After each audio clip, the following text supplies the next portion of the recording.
All right, folks, on today's video, we're going to go over one of the most efficient and effective ways to keep yourself fed in a survival situation, and that is wire snares. Let's take a look. So when I first found out that I was going to be on season 8 of Alone, I started looking into how to snare rabbits with wire snares. Now, I've done a lot of snaring over the years. As a kid, I snared coons, foxes, coyotes, beavers, all sorts of stuff. But it was all done with modern cable snares with snare locks. And I couldn't find any information on how to snare effectively with wire. There's a big difference between these two things. So this is a modern cable snare. This is what you'd be snaring things like bobcat, coyotes, beaver, and stuff like that. This is what most trappers in the US are going to be using. These cable snares like this are very, very strong, and with a cable snare this size, you could snare bobcat, lynx, raccoon, even something as big as a pretty good sized beaver you could catch with a snare like this. These little snare locks, once they close down, they do not come loose until you come and actually remove it yourself. Very, very effective snare. So for snaring rabbits and squirrels, we're actually going to be using 22 gauge stainless steel malleable wire. I say malleable because you want to avoid the wire that's got a lot of spring to it, because when this stuff tightens down, we want it to kink around the rabbit's neck so that it doesn't come loose. I'm going to put a link to this down in the video description. So two of the biggest differences between wire and cable is, one, there's no snare lock on a wire snare, and two, it's not nearly as strong as cable. And in fact, that's why you are required to use wire for things like rabbit, because a bigger animal can break this pretty doggone easily, whereas most of the time with a hair, you're going to be fine using this. So snares have a number of advantages. One is they are very, very inexpensive. They are quick and easy to set up, so you can set a lot of them. They are passive, so they're out there working 24/7 while you're doing other things, and they are very, very effective. Let's take a look at how to make them. All right, so I've got about 2 feet or so of wire. I'm just gonna make a little loop in the end. Nothing super fancy. Just wrap around a couple times, make sure it's not going to come loose. Clip off any excess.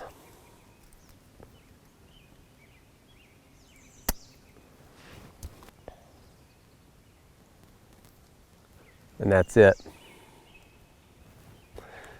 Now, when you're sitting around camp, you make up dozens and dozens of these things. Just coil them up and wrap the end around and just stick those in your pocket. When you're out on the snare line, you've got them ready to go. When you get ready to set it, just uncoil it, straighten that out, and you're ready to rock. So for rabbits, I like to make a loop. It's about 4 inches or so in diameter, about the size of my palm.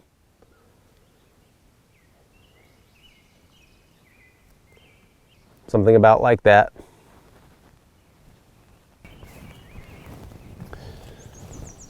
All right, so I've got a little rabbit run where they're coming out into this field to feed. There's a bunch of rabbit sign out there. Here's a little shrub where they've been nipping off. There's a bunch of wild carrot or sweet cicely out here where the rabbits have been feeding on it.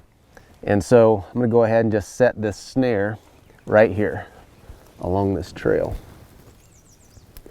I'm going to tie it to the base. There's a little shrub here to the side. I'm going to tie it right to the base of it.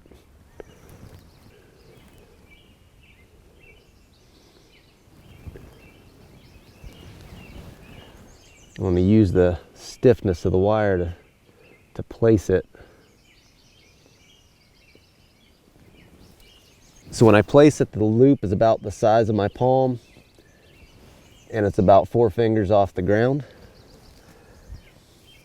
Now the last thing that I like to do is to take a little stick, just like this, stick it in the ground just below the snare, just so that it comes out and sticks up about a finger's width below that snare.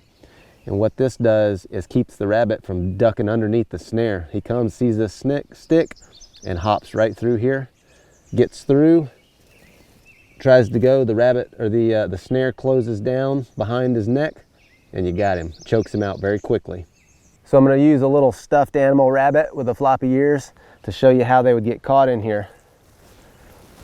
So rabbits are used to going through very tight spots, and so when they come up to one and your snare be in a tight spot, they'll lay their ears back and hop right through. Now when he gets his head through, he feels a little bit of tension and he's going to panic and dart. And when he does, it's going to tighten up around his neck and it's going to choke him out very quickly within just a few seconds. Now when you come out and find him the next morning, you just take the snare wire off of his neck, lay him to the side, and your snare is going to be all kinked up. Now you're not going to want to reset it like this. You're going to want to straighten this wire out before you reset this thing. You can kind of straighten it out somewhat just by running your fingers on it, but it's still going to be pretty kinked up, and that makes it just so it doesn't slide very efficiently, and that's something that's pretty doggone important. And so what you do is you take that thing apart, you find you a branch, and this little tree right here will do it just fine. You put that over it, and then you just rub it back and forth, and that'll take every one of those kinks out of there and make that wire like brand new. Now you can just put your loop back through there and reset this thing just like new. Bam. So it's important to have your loop the right diameter so that you catch the animal around the neck, because when you catch it around the neck, they die very quickly, they don't struggle, and not only is it easier on the animal, but also you have less risk of losing that animal through it breaking your snare. So remember, about a 4-inch circle, about 4 fingers off the ground, put a little chin lifter stick right there, put it right in the middle of a rabbit run, and you got a rabbit the next morning. So making and deploying little rabbit snares like this is very quick and easy. If I had these things pre-made, I could probably set 2, maybe 3 dozen of these things before I could make one single deadfall. If you're going to be setting very many of these snares, I would highly recommend that you mark your trap locations somehow, because these little thin wire snares are very difficult to see when they're set. They're easy to lose, and so putting some sort of flagging or even cutting a blaze in the tree is a great way to do it. On season 8 of Alone, I took a pair of XXL hot pink boxers, cut those into strips, and then I hung those strips in the trees where I had my snare set, and that worked pretty good as well. All right guys, I hope you learned something, and this winter when we get a little bit of snow cover, I'm actually going to try to find a place that I can do some snaring. We're going to set some of these things and see if we can't catch some dinner. So stick around, and we'll see you on the next one.